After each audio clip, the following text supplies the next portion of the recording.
सवरिया रे गोइया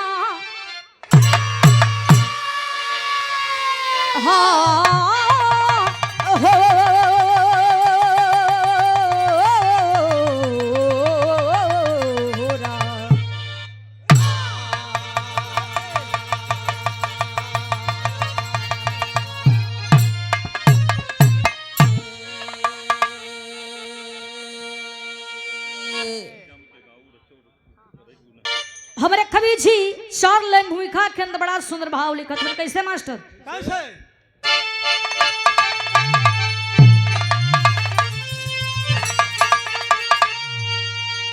तो पैदा कोई नहीं,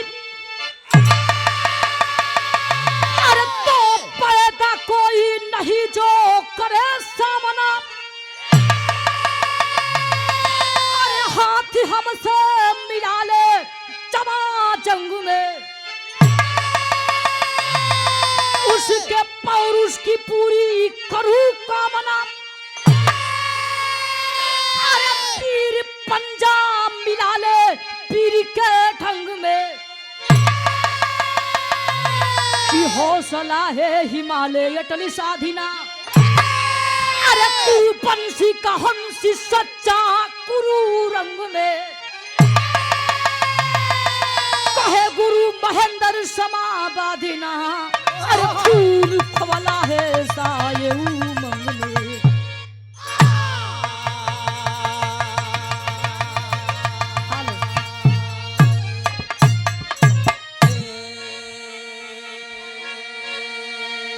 कहे गुरु महेंद्र समाबादिना, खून खवला है साये उमंग में। एक लाइन मास्टर हमारे कवि जी बिरहा के अंदर बड़ा सुंदर कव्वाली का भाव लिखत होता है। लय बना के आ जात मुन्ना।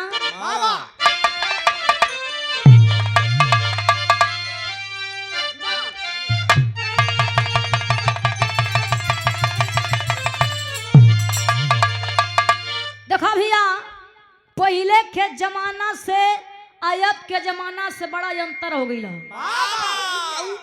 देखा पहले बिराह होके जेंट्स में, अरे वाह, अब लेडी लेडा में होता। लेडी लेडा का होला? देखा भैया तनी कम पढ़ा लिखल उनकर कहले का मतलब कि कोरी जेंट्स एक कोरी लेडीज। अब बिराह होता भैया थे कोरी जेंट्स एक कोरी लेडीज। जब रामदेव गुरु जी या बुल्लू गुरु जी का बिराह होखा भैया, तो बुल्लू गुरु जी खड़ा होखे तब बड़ा लहाई के गावा। कैसे गाओ मास्टर?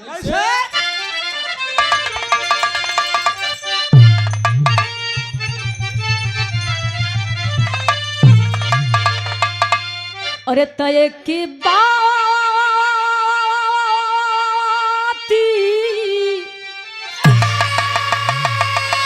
अरे तय की बाती कहूँ सजनी, गठियाल सुनरिया में,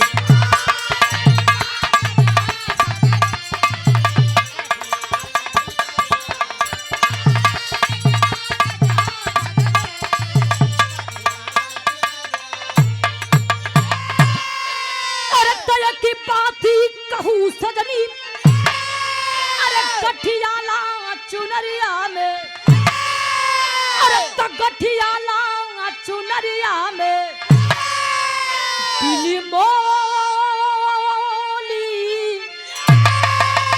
अरे तो बिनी मोली पिका जईबू,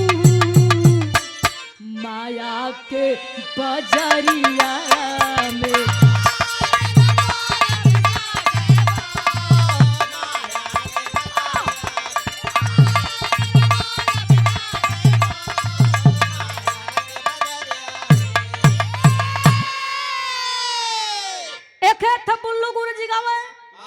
लेकिन जब राम ने गुरु जी खड़ा होकर भैया ते ही के तनी साथ चढ़ के गावे,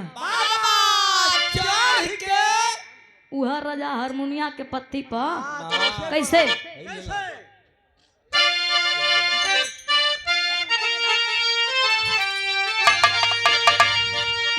अरे तो काबे में,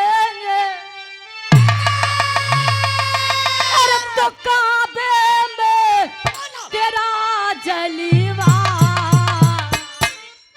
काशी में नजारा है।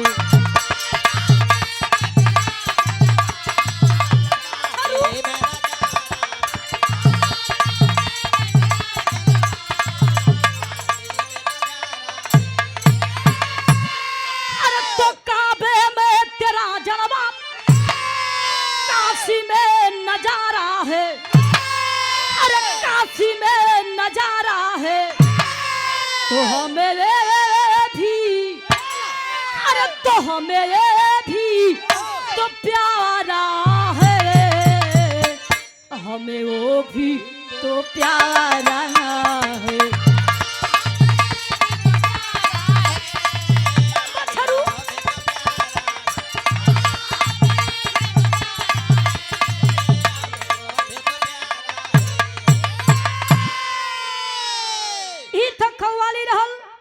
लेकिन बिरहा सुने वाला भैया बाबू लोग गौर करिया, कवि जी बिरहा के अंदर बड़ा सुंदर भाव लिखत हुन। कैसे और बड़े ही सम्मान के साथ जगदीश कुमार वर्मा जी ग्राम सभा अड़नी से सादर 100 रुपया देकर सम्मानित के लिए बहुत बहुत दिल से धन्यवाद। और एक खुरमापुर घाटी से कोरमशाह प्रगति से पप्पू मौर्य जी बड़े ही सम्मान के साथ सादर 100 रुपया देकर सम्मानित के लिए दिल से धन्यवाद। और पंधारी यादव जो कि पूर्व प्रधान अड़नी से तीसरी चौथी बार पुरस्कार है, सादर 100 रुपया देकर सम्मानित के लिए बहुत बहुत दिल से धन्यवाद। कैसे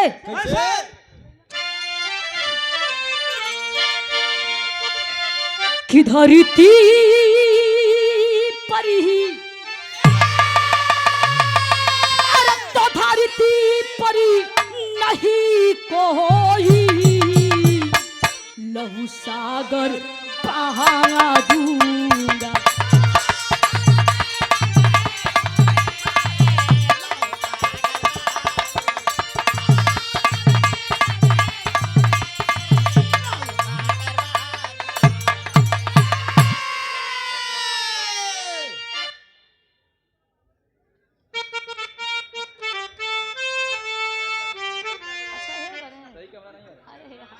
इतना कैमरा लगा हमने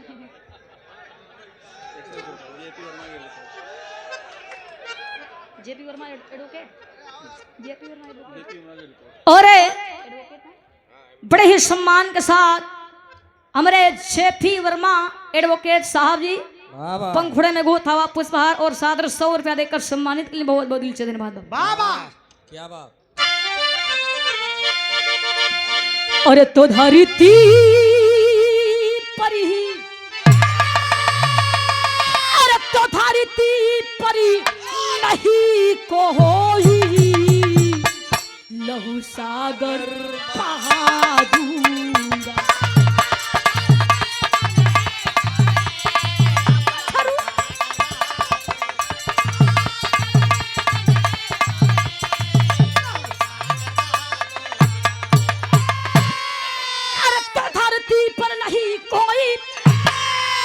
सागरी बहा दूंगा, लहू सागरी बहा दूंगा।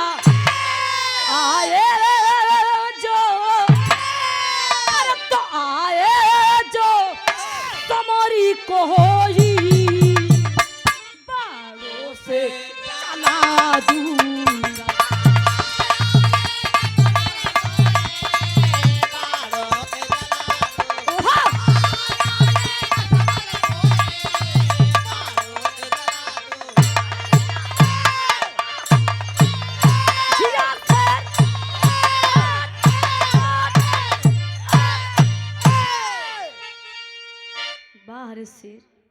और यज्ञ नारायण यादव भावी प्रधान पद के प्रत्याशी सम्मानित थे बनपुरवा धन्नूपुर हट्टी से सादर 100 रुपया देकर सम्मानित के लिए दिल से धन्यवाद। यही जैसे हमारे कहानी का शुरुआत हो गई जौहरी शर्मा के नाम बा।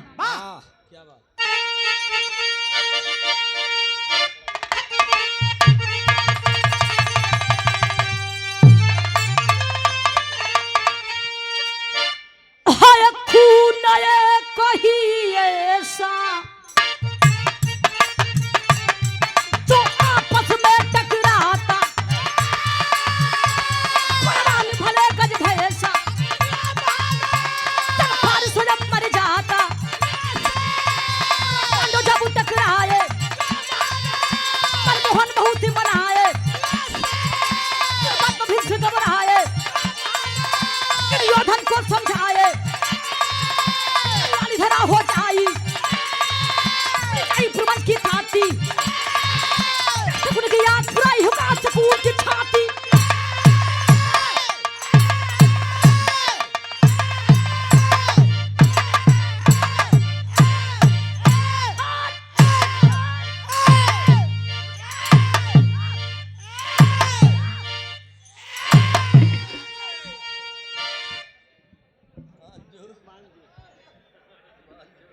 ए भाई जर्सी साड़ देखा कक्का तनी बच बचा के नहीं हो बचल वो झर जाए।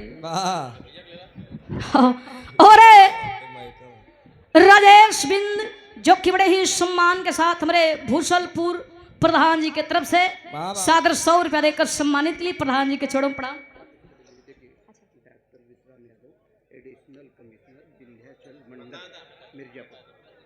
और जिसे भगवान का दूसरा रूप कहा जाता है डॉक्टर कहानी। अगर कहानी आप लोग बढ़िया से इत्मीनान से समझ ले बात हमारे धरती पर बिरहा गवल सफल हो जाए। ये देखा ये बात हो समय खमा जब पांचों पांडव अज्ञातवास बिता के हस्तिनापुर में अलन, वही समय दुर्योधन से अपन हक खिस्सा लगले मांगे। पांचों पांडव कला की अच्छा तमन का 5 ठे भाई है या 5 ठे गांव दे दा। दुर्योधन खलन किन्ना तोरा के सुई के नोक के बराबर ही जमीन ना दे भाई, 5 गांव तो दूर है। अगर जमीन चाहिए तो हमारा शुद्ध करे के पड़ी। ए भैया वो समय भगवान श्री कृष्ण कन्हैया जी दुर्योधन के समझावत हो मनावत हो, लेकिन दुर्योधन माने खातिर तैयार ना होत हो। युद्ध का तैयारी होखे लागल। वही कुरुक्षेत्र के मैदान में पांचों पांडवों को सेना एक तरफ और कौरव को सेना एक तरफ। दोनों सेना भैया आमने सामने खड़ा।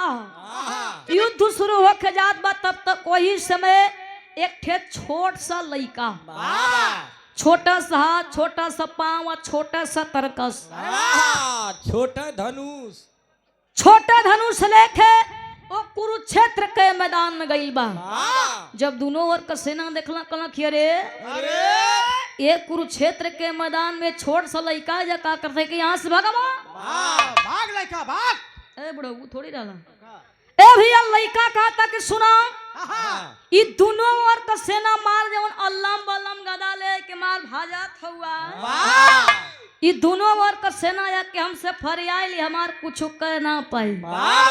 और समय उ लइका दोनों सेनन से एक ठे बात कहे का के बिरहा में एक गीत रुकला पहले है नाम पानी माल बोला था। और मनोज निगम जो कि विक्रम प्रहर्ती से हमारे सम्मानित सुधे प्रधान जी की तरफ से सादर 100 रुपया देकर सम्मानित के लिए दिल से धन्यवाद। और लल्लू पासी सुख दुख के साथी ग्राम सभा कौड़ी के निवासी सादर 100 रुपया दिल से धन्यवाद। तो चपलेंगे हवा भैया अब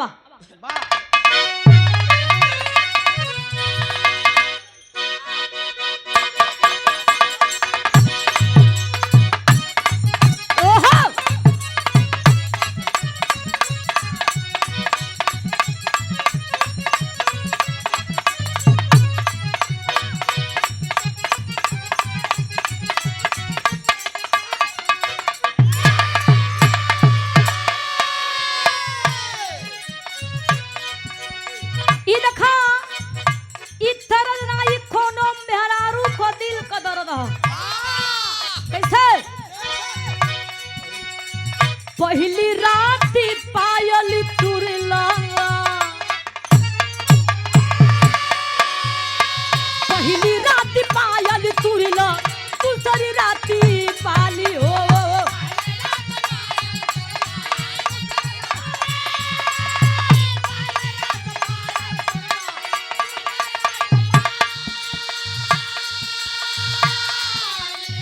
तीसरी रात झुमका झुलनी तुर नहाली आली हो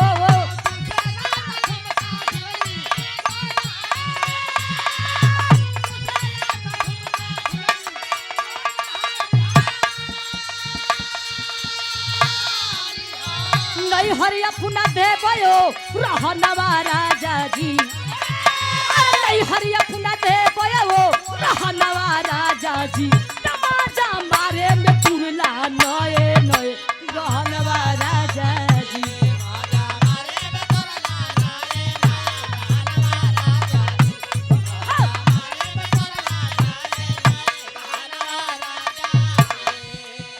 लेकिन गौर करियाई त गीत रहलवा समय उ लइका दोनों सेनन से एक ठे बात कहता का कहे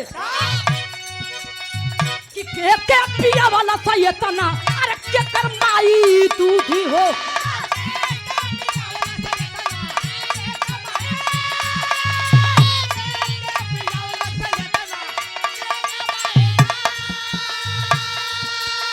अरे के पाई सचन मन जे की अरे हमसे झूठी हो के पाई सचन मन जे की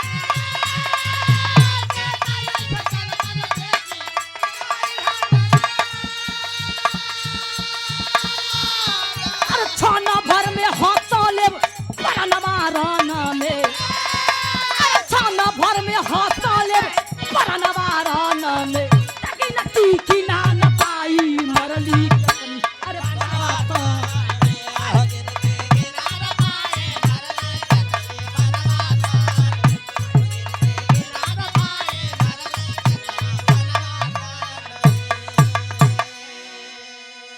और बड़े ही सम्मान के साथ बबलू यादव हमारे प्रधान जी संसारीपुर राहुल यादव जी जो कि बीडीसी आठों मोबाइल्स पिपरी वाह पंखुड़े में गोथा हुआ पुष्पहार और ये सादर 500 रुपया देकर सम्मानित के लिए बहुत बहुत दिल से धन्यवाद वाह और कैलाश यादव समाज सेवी जगतपुर घट्टी से सादर 500 रुपया देकर सम्मानित के लिए बहुत बहुत दिल से धन्यवाद और बंदी पट्टी से सम्मानित थे सुभाष बिंद जी सादर 100 रुपया देकर सम्मानित के लिए बहुत बहुत प्रणाम और हरिहर प्रसाद यादव जी बंदी पट्टी से सादर 100 रुपया देकर सम्मानित के लिए बहुत बहुत दिल से धन्यवाद एसीपी आशुतोष यादव के पिता एसीपी और सुनिए पहले बात तो सुनिए एसीपी आशुतोष यादव के पिताजी एसीपी और एसपी आशुतोष यादव के पिताजी आशुतोष यादव जी के पिताजी जगदम्बा प्रसाद बड़े ही सम्मान के साथ जगदम्बा प्रसाद यादव हमारे प्रबंधक राजखली इंटर कॉलेज के आप प्रबंधक साहब जी है चतुपरठी मौर्य से बड़े ही सम्मान के साथ सादर 1001 रुपया देकर सम्मानित के लिए वाह, वाह। बहुत बहुत दिल से धन्यवाद वाह और लल्लू पासी सुख दुख के साथी ग्राम सभा कौड़ी के निवासी एक बार भैया ताली हो जाए वाह वाह बारे हमरे लल्लू पासी जी वाह तू चपलाई हवा बहुत बहुत दिल से धन्यवाद वाह ए भैया गौर खरिया वो समय उन लइका कहता कि माथ एक ठेबाड़ छलाई आ एक बार से पूरे महाभारत के खत्म कर दे जब ये थनी बात दोनों ओर को सेना भैया सुनत भइल का का अरे दोनों ओर का सेना टूटल जंगी मारे टान में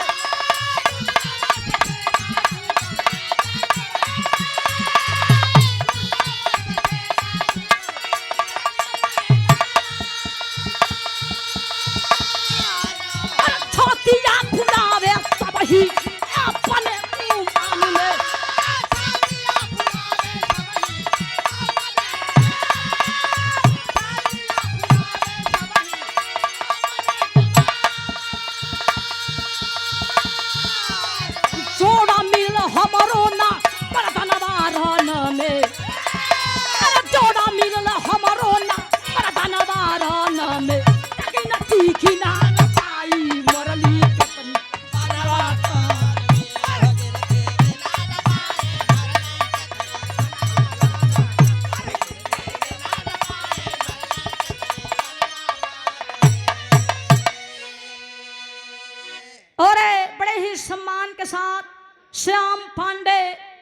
निजी सचिव भाजपा भावी ब्लॉक प्रमुख के आप प्रत्याशी धनु परिहट्टी से सादर 500 रुपया देकर सम्मानित के लिए बहुत बहुत दिल से धन्यवाद। और एक कृष्णा प्रधान खड़ारा धरती से मेरे प्रधान जी की तरफ से सादर 100 रुपया। वैसे मास्टर गुरु जी प्रधानी में बड़ा मशक्कत से मिला थे बाबा बड़ी सीसी बाटे के परत है खाली सीसी।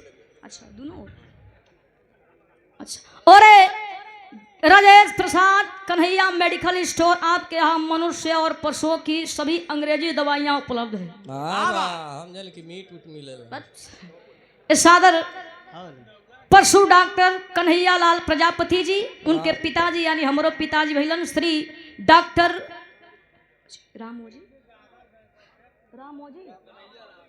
सादर कन्हैया लाल प्रजापति जी आपके तरफ से सादर 100 रुपया देकर सम्मानित के लिए बहुत बहुत दिल से धन्यवाद। बाबा और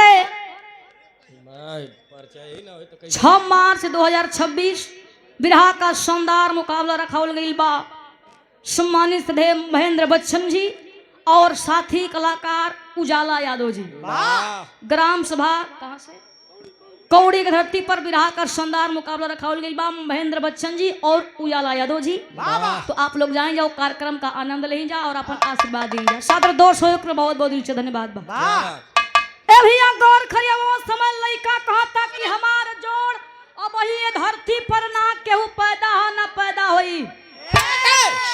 भगवान श्री कृष्ण कन्हैया जी कहना किए बेटा यहाँ गुल्ली डंडा का खेल ना होता या महाभारत के युद्ध शुरू हो जात बा। लइका कलश की कोनो युद्ध शुरू होके उससे हमसे का लेवे देवे क्या। भगवान श्री कृष्ण कन्हैया जी समझ गए कि लइका बड़ा जिद्दी है मानी होनी ना। ये करे बाद से पता चला था कि एक बार से पूरे महाभारत के खत्म कर दी। भगवान श्री कृष्ण कन्हैया जी का काम कैले क्यों लइका के तनी सब बगल में लेके गए बगलिया में एक पीपर का पेड़ रहल। भगवान श्री कृष्ण कन्हैया जी कहला कि अच्छा तुम माना था कि तू वीर हुआ पहलवान हुआ बुद्धिमानी हुआ लेकिन हम ऐसे न मानो तोरा से परीक्षा ले अगर वो परीक्षा में पास हो गया तो समझ जाए कि तू असली पेवर वीर हुआ। लइका कहला कि तुहार इच्छा हमार परीक्षा जल्दी ला। उस समय भगवान श्री कृष्ण कन्हैया जी कहला कि पीपर के पेड़ में जितनी पतई लगल हो मात्र एक बार से पूरा पतई के छेदे के हुई। लइका का तो बस कितना छोटा सा बात। ए भैया भगवान श्री कृष्ण कन्हैया जी सोच में पड़ गई कहे लगल कि क्या भाई छोड़ समय नहीं आवत है। उस समय लइका का काम कलच की तरकस में सब बाण निकाल के जब वही मंत्र के पढ़े चालू करे जात हो तब तक भगवान श्री कृष्ण कन्हैया जी एक पीपरा का पतैया तोड़ के अपने पैरवा के तरवा दबाई लेलन। लइका बाण चलावे के चला देलस जितनी पतई लगल मात्र एक बार से पूरा पतई के छेदा छेदा छेदा छेदा छेदा छेरना। अब्बा बताई मालिक कहाँ है घबरात हुआ वो लड़का का नाम पूरा खानदान का परिचय हम बता दे तो देखा छेर ना देहलो छेद देहलो जैसे तू कहतो मनो जतनी पतई रहा मात्र एक बार से पूरा पतई के छेद के वो बड़वा भैया भैया हेलो हेलो ए भैया आराम से वो बड़वा भगवान श्री कृष्ण कन्हैया जी के पैरवा के ऊपर लगल नाचे। भगवान श्री कृष्ण कन्हैया जी कहना कि कुल तो ठीक हो लेकिन हई तोहार बड़वा हमारे पैरवा के ऊपर का करत था। लइका हंस के कहता सुना माने हमके पागल होगल समझत हो इतना हम लड़बक थोड़ी नहीं भले हम छोट है तका से कि तोरे पैरवा के तरवा एक ठे पीपरा का पतैया हो पैरवा हटैबा तो पतैया के छेदी अगर ना हटैबा तो तोरे पैरवा के छेद के वो पतैया के छेदी।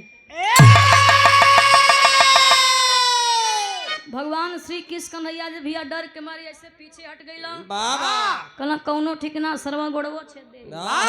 बड़ा जिद्दी लगा था। पैसा ला बस बस बस भैया। और बस हमार बिरहा 10 मिनट और है सरकार। और विजय कुमार यादव विक्रमपुर से सादर 100 रुपया और यही के कारण। अच्छा और सादर दूधनाथ यादव जी प्रधानाचार्य हमारे मिठूपुर से सादर। ए भैया हल्ला ना होके। सादर 200 रुपया देकर सम्मानित के लिए बहुत बहुत दिल से धन्यवाद। अरे भैया इतना। और श्री बैजनाथ पब्लिक स्कूल धनजैया प्रबंधक चिंतामणि यादव जी उनके सौजन्य से मुलायम यादव धनजैया घृति से सादर 100 रुपया दिल से धन्यवाद। और बड़े ही सम्मान के साथ रणविजय यादव हमारे अध्यापक महोदय जी रामापुर से और भोला यादव एडवोकेट साहब जी हमारे मिठूपुर से सादर 500 रुपया देकर सम्मानित के लिए दिल से धन्यवाद। ए भैया वो समय भगवान श्री कृष्ण कन्हैया जी कहला कि बड़ा लड़का जिद्दी हमार गोड़वा छेद दे। सराई बड़ा जिद्दी लगत था। भगवान श्री कृष्ण कन्हैया जी लगला मने मने सोचब कहे लगला कि लड़का के अगर ना रोकब तो देखत ही तो एक बार से महाभारत के ले देती। ओ समय भगवान श्री कृष्ण कन्हैया जी कहला कि अच्छा ही बताओ बेटा कि तू जब कयाल वो खाली लड़ैया एक बात करत हुआ अब ही तोहार परिचय ना भइल कि तू के हुआ कहाँ कहुआ तोरे माई अब बाबू का नाव का तनी अपन परिचय बताई दा। लड़का परिचय बतावे का के मास्टर विराम एक थे फिर गीत।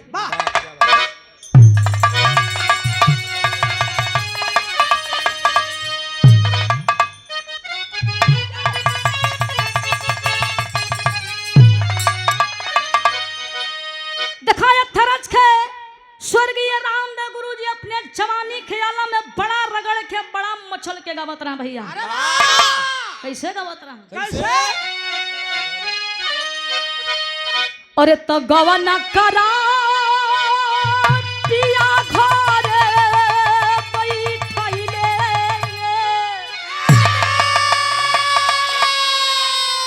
अरे तो गवना करा पिया घर बैठले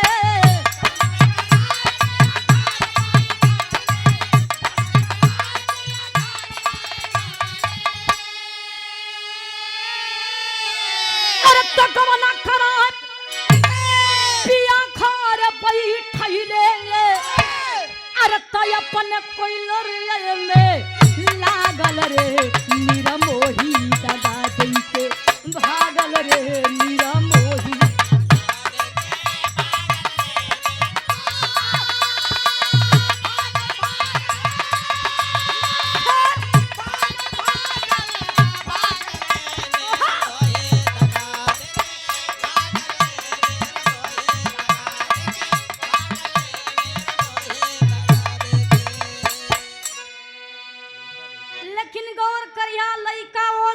परिचय अपन बतावो था कहे का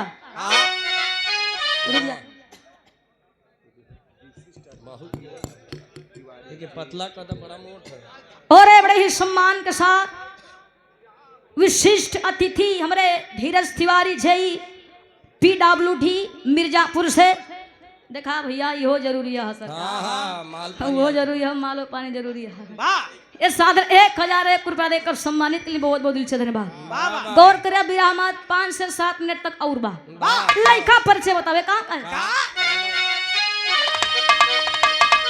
और तो बरबरी कन्ना मामा हमारा भी मदादा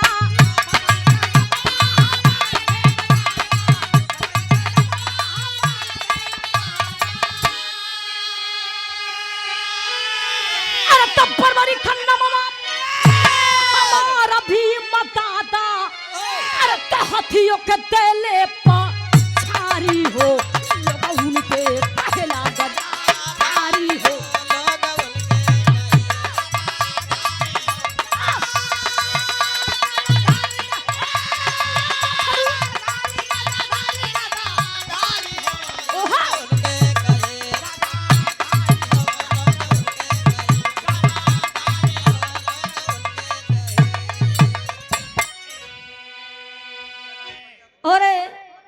ही सम्मान के साथ श्री डॉक्टर रामबली प्रजापति जी और आपके पिताजी श्री कन्हैया लाल प्रजापति जी सादर 100 रुपया देकर सम्मानित की बहुत बहुत दिल से धन्यवाद। और सुनील कुमार पाल जी भावी जिला पंचायत पद के प्रत्याशी जगदीशपुर वार्ड नंबर 1 से सादर 100 रुपया देकर सम्मानित के लिए दिल से धन्यवाद। और अनिल माली भावी प्रधान पद के प्रत्याशी दत्तेपुर कुंदौरा घरती से सादर 100 रुपया दिल से धन्यवाद। ए भैया वो समय सरकार और समय लड़का कहता कि हमार नाम बरबरी खा हमरे दादा का नाम भीम हम भीम का नाती है हमारे बाबू का नाम कहा सुना बाबू घटो थी कची चिकइले पलनवा अरे तक्का मुकंटी का कहमा पियली अस्तनावा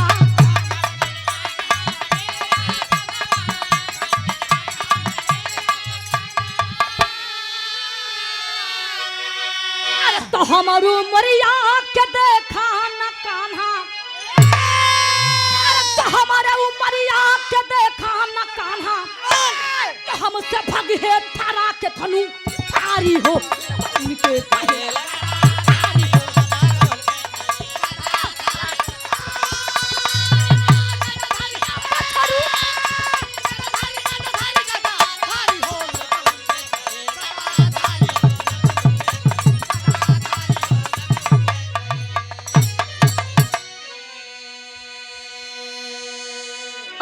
सम्मान के साथ राम लखन मिश्र हॉस्पिटल के आप प्रोपराइटर साहब जी हमारे अरुण मिश्रा जी सादर 500 रुपया देकर सम्मानित के लिए दिल से धन्यवाद। ए भैया वो समय लड़का कहता कि हमार नाम बरबरी खो हमारे दादा का नाम भीम हम भीम का नाती है हमारे बाबू का नाम है घटोत्कच हमारे माई का नाम है कंटिका। भगवान श्री कृष्ण कन्हैया जी कहना कि बेटा कुरुक्षेत्र के मैदान में आई तरह अल्लाह जरूर लेकिन के करे और से लड़ल चाहत रहा बरबरी कहना ए भैया भैया आराम से और समय लड़का कहता कि हमार माई तक कले रही बेटा कि जेकरे और का सेना कमजोर फरी ओकरे और से जाई के तू लड़ी हा ते कन्हैया जेकरे और का सेना कमजोर फरी ओकरे और से जाई के हम लड़ब। भगवान श्री कृष्ण कन्हैया जी जब इतनी बात सुनने लगल मने मने सोचे विचारे कहे लगल कि ई त लड़ाई धर्म आ अधर्म का बा हम तो धर्म के जिताई लेकिन अधर्म की ओर को लोग हारे लगिया तो वो खरे ओर से जाके लड़े लगियन धर्म का हार हो जाई और अधर्म का जीत हो जाई। भगवान श्री कृष्ण कन्हैया जी मनवा में इतनी बतिया सोचत हो तब तक बरबरी के एक सवाल कह दिलन कलम की अच्छा ही बतावा प्रभु कि कुरुक्षेत्र के मैदान में दोनों ओर का सेना एकत्रित था तो हम सही बतावा कि हम विजय के कर हुई। भगवान श्री कृष्ण कन्हैया जी कहला बस बेटा तू असली मौका दे देला कहला कि विजय वही कहोई जे करे और को कुंवार लइका वीर होखे बलशाली होखे बुद्धिमानी होखे अगर जेकरे और सजाए के अपन बलि दे दे ओकरे और का सेना विजय हो जाई। लइका का थई हो बात का ला त हमरा मुड़िया काट ला हमरे दादा के जिताए दा लेकिन ए प्रभु हमार एक सपना हमार एक इच्छा रहल कि महाभारत तो हम लड़ाई देखी। भगवान श्री कृष्ण कन्हैया जी कहलन कि तोहार मुड़ियो कट जाई तो बहुत तू महाभारत का लड़ाइया देखवा मिलन का विराम में टेरी के भाव पैसा ले ला अभयलाल यादव सागर और अभयलाल यादव अच्छा अभयराज यादव सागर सम्मानित श्रद्धे ये सागर 251 रुपया देकर सम्मानित के बहुत बहुत बड़ा। और फिर से पुरस्कार 6 मार्च 2026 बिरहा का शानदार मुकाबला रखा गया है। उजाला यादव जी और साथी गायक महेंद्र बच्चन जी स्थान कौड़ी बाग में सादर 100 रुपया दिल से धन्यवाद। बस बस भैया घबराई मत। और भावी जिला पंचायत पद के भावी जिला पंचायत सदस्य पद के प्रत्याशी वार्ड नंबर 5 से धनुपुर से मुकेश यादव जी धनजैया सादर 100 रुपया दिल से धन्यवाद। और ये सम्मानित हमारे अजीत यादव आर्मी सम्मानित हमारे फौजी भाई जी की तरफ से हंडिया धरती से हमारे फौजी भाई जी की तरफ से सादर 100 रुपया देकर सम्मानित के लिए बहुत बहुत दिल से आया। वाह क्या बात।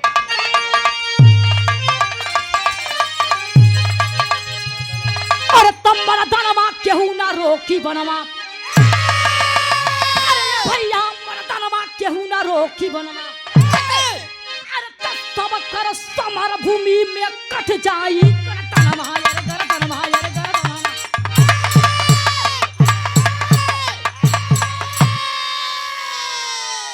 समकर समर भूमि में कट जाई गर्दनमा मर्दनमा केहू ना रोकी बनवा।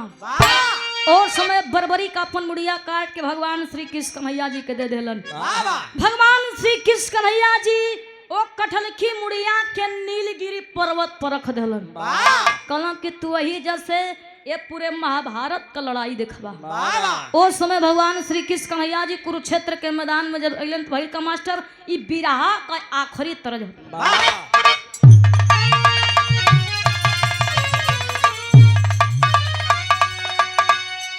अरे तमाई हो ललनवा दे दा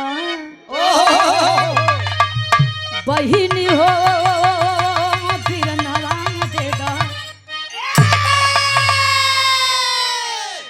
लेकिन ई था गीत रहल यही जैसे मास्टर वीर भाव चलता। कुछ कहल चाहत हुआ का? हाँ हाँ गमछा ले ला तनवीर भाव है का करे की है? पगड़ी बांध ला। अच्छा पगड़ी बांध ले।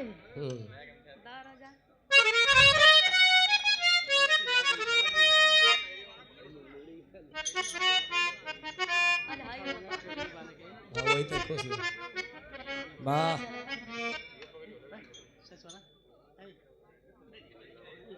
वाह लगत है कि गोबर बेगा जाता है।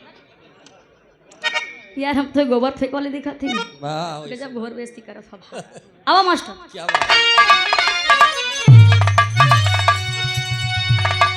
अरे तब्बा चली बाप जनवा जंगी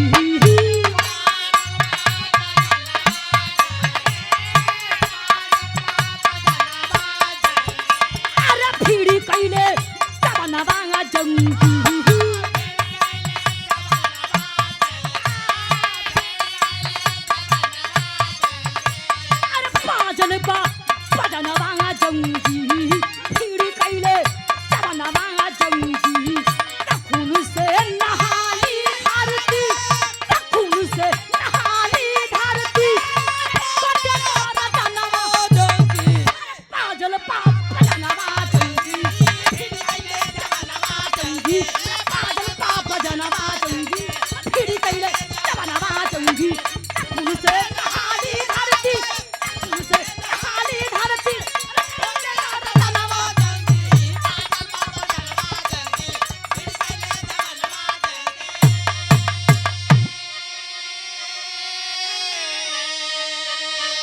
कि ध्वजा के समारे रथी परी बैठे भगवान हो सर से काला सर से फटल या सम्मान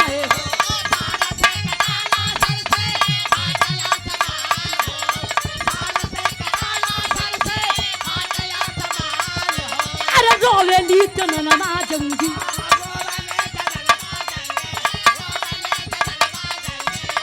कैले खंडनवा जंगी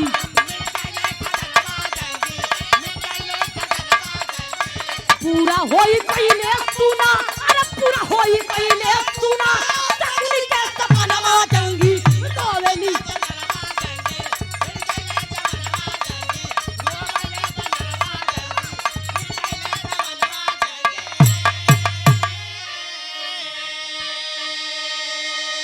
ए भैया वो समय कुरुक्षेत्र के मैदान में लड़ाई शुरू हो गई।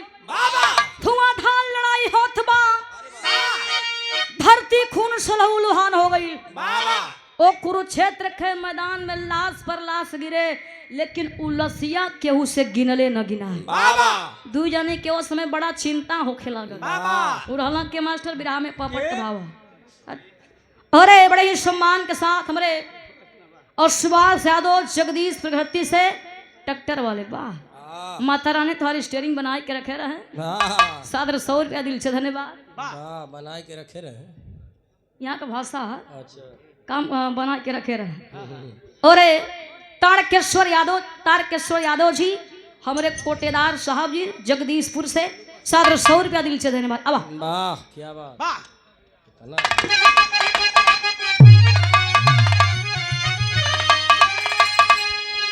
अरे तरंगाइल खून से कुरुक्षेत्र के धरतिया छतिया फाटेला। अरे तो पागल फैली दुर्योधन के छतिया छतिया फाटेला।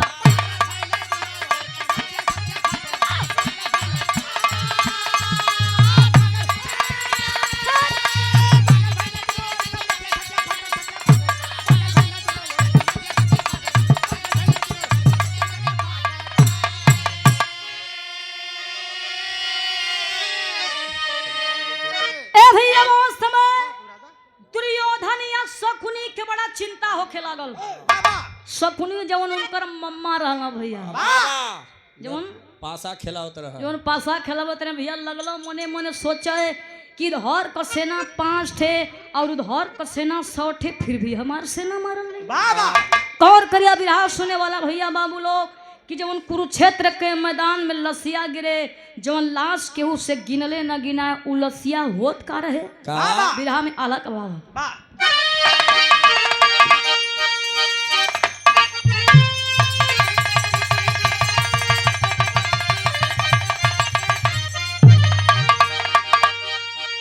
अरे तत्तड़ी पला हिमालय देख के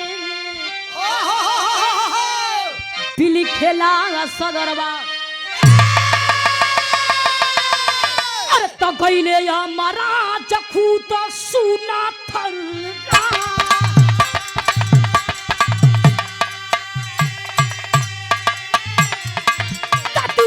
तायु का भहिनी लड़ैया।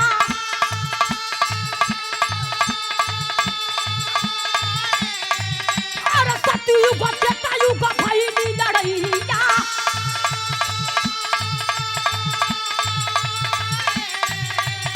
दोपहर में देवता हो गई ले घबरा।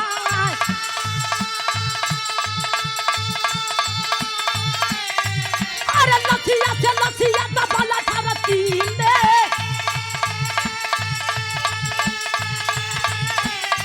अरे लसिया दबला धरती में।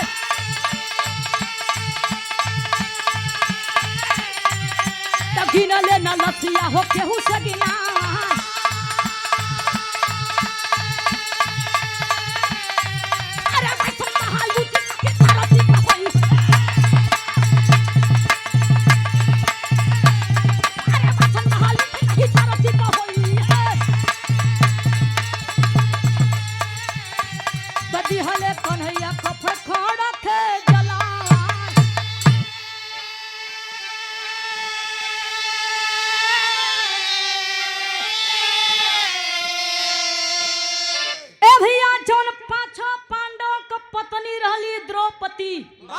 संडी खरूप धारण खई खे, रोज सुबह में लड़ाई होखे और रात के समय में जाके पूरा लसिया के खा जाए। ऐसे करत करत करत करत 18 दिन बीत गई।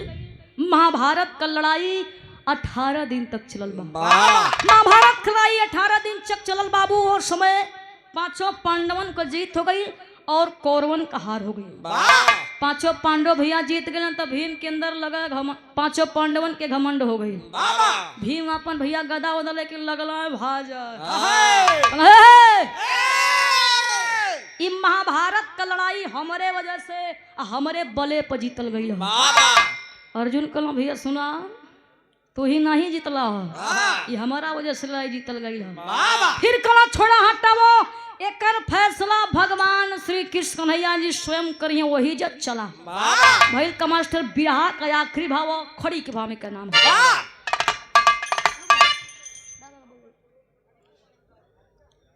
और बड़े सम्मान के साथ लल्लू पासी सुख दुख के साथी ग्राम सभा कौड़ी के निवासी। कहाँ आऊँगा जापा अरे भगवा बैठल इस सादर 100 रुपया दिल से धन्यवाद। आवा संपले हो।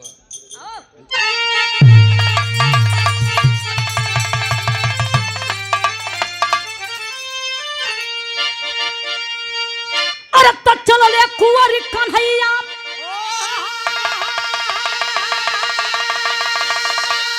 संग में पांडव बिरावा तो जितलस कैसे के लड़ैया का बताई हीरावा।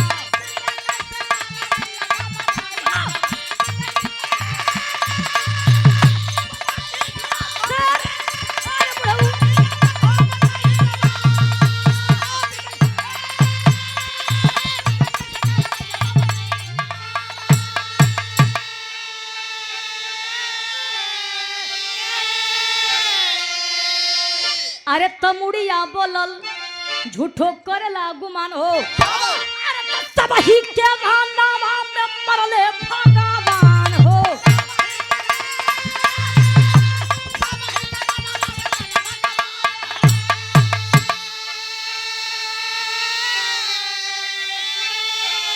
अरे तब महायुद्ध में महाबली कही कौन बिरावा जितलस कैसे के लड़ैया दा बताई हीरावा।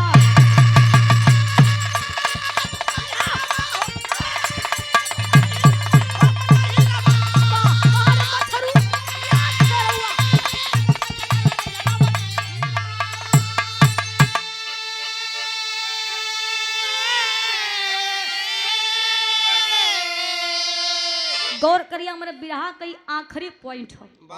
ए भैया पांचों पांडव भगवान श्री कृष्ण कन्हैया जी के पास अइलन। भीम जाके कथवा खे बरबरी कब छई। भीम जाके कथवा की अच्छाई बताओ प्रभु कि महाभारत लड़ाई के करे वजह से के करे बोले पर जीतल गई। भगवान श्री कृष्ण कन्हैया जी कहला कि हम ना बताई वह तो के कटल की मुड़िया बरबरी बताई हो जे चला। ए बाबू सब लोग बरबरी के पास गइलन। भगवान श्री कृष्ण कन्हैया जी वो बरबरी कमुड़िया अपने हथेली यानी अपने हाथे पर रख ले हो। इधर भैया भीम के अंदर लगा लड्डू फूटा मार मने मने सोचत हन तो हमारा नाती है हमारा वाला करी। ए भैया भीम जाके कथवा खे बरबरी अच्छा ये बतावा कि महाभारत के मैदान में कुरुक्षेत्र के मैदान में महाभारत कलाई के करे वजह से के करे बले पर जीतल गई। गौर करिहा उ कटल की मुड़िया कुछ बोलत ना है।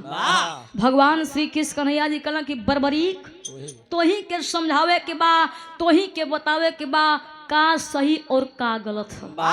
तो वो समय कटल की मुड़िया कथे छाई बतावा का तोहनो लोग लड़ैया में रहला का। ए भैया जब यतनी बतिया भीम सुन कहला को एकर माथा वथन न पगला गइला। अब भाई ओही जैसे आवत हैया आ कहता कि तोहनो लोग लड़ैया में रहला का। ए भैया बरबरी कहला कि सुना वो कुरुक्षेत्र के मैदान में तोहलों को तब था है पता न रहे। मात्र दूठे वीर योद्धा दिखत रहलन। पहला वीर जकर चक्र सुदर्शन और दूसरा वीर रहल कर्ण। बस आधा मिनट और समय बस आधा मिनट सरकार हल्ला ना होके सरकार। ए भैया वो समय बरबरी कलक के मात्र दूठे वीर योद्धा दिखत रहलन। पहला वीर जकर चक्र सुदर्शन चलत रहा दूसरा वीर रहल कर्ण। काहे खातिर वीर रहलन क्यों कुरुक्षेत्र के मैदान में। ए भैया हेलो जितना भैया तू डाकत ना उतना शांति बनाइए भैया 2 मिनट और शांति बना लीजिए। 2 मिनट ना खाली आधा मिनट सरकार। ए भैया वो समय अर्जुन के रथ पर भगवान श्री कृष्ण कन्हैया जी सारथी बन करके बैठे थे और तीनों लोग का भार लेके ध्वजा पर वीर बजरंगबली जी बैठे थे।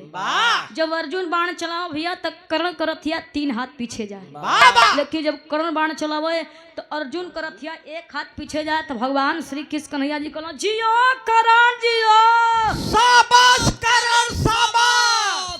ए भैया अर्जुन लगल मने मने सोचा कहे लगल कि प्रभु हुआ हमरे रथ पर सबासी लोग का करत हो एकर काम आज रहा कल सबासी में से उनकर देती कि तोरे रथ पर हम तू आ तीनों लोग खभार लेके ध्वजा पर वीर बजरंग बली हमन तू बाण चलावत हो उनका रथ 3 हाथ पीछे जाते लेकिन जब वो बाण चलावत हो तो तुहार रथिया 1 हाथ पीछे जाते काहे से कि रथिया के तन को हिले के न चाहिए यही खातिर कल सबसे 20 बार बरबरी कल प्रभु सबका तो उद्धार किला हमरो उद्धार किला देखा भैया आज भी प्रमाण हो दुनिया जानत है आप लोग जानत हो बा कि बरबरी के कटहल की मुड़िया राजस्थान में खाटू श्याम के नाम से जानल गई बा लोग देखा भैया पूजला दर्शन करे जाला सामने लिखल है हारे का सहारा खाटू श्याम हमारा ये हमारे बिरहा का कहानी रहा गुरु घराना का परिचय हमारा और कजय जखाड़ ह गुरु जद्दू लवटन की हरे फुलवारी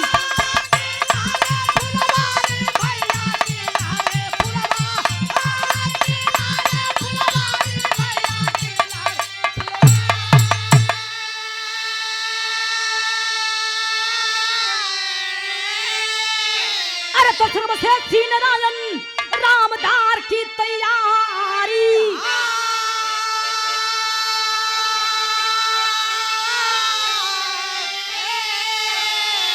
तो मर्दनवा केहू ना रोकी बनवा अरे या भैया मर्दनवा केहू ना रोकी बनवा त खुशी महेंद्र पाल के बिरहा के लनावा मर्दनवा केहू ना रोकी बनवा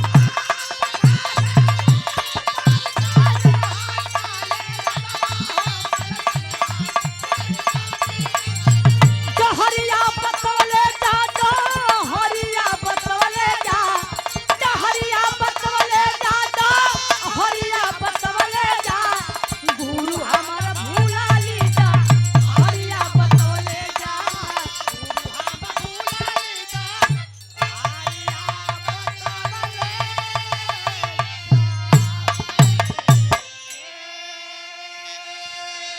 बहुत